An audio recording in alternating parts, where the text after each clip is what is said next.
है सऊद। भाई एक मिनट, सऊदा को कुछ कहना है। भाई मुझे भी आपके साथ खेलना है। हम बच्चों के साथ नहीं खेलते। मैंने तो पहले ही कहा था पर तुमने सुना नहीं। भाई नहीं। हाँ जा रहे हैं हम। कबाब भाई, कबाब भाई। क्या? कबाब भाई। अब बस चलो, हमें जाना है। कबाब भाई। मैं तुम्हें नहीं छोड़ूंगा। सऊद, अवाब रुकिए। अस्सलामु अलैकुम।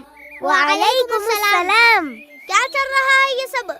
भाई सऊद मुझे कबाब बोल के चिढ़ा रहे हैं। सऊद भाई, एक दूसरे को गलत नाम से पुकारना और नाम बिगाड़ना दीन इस्लाम में मना है।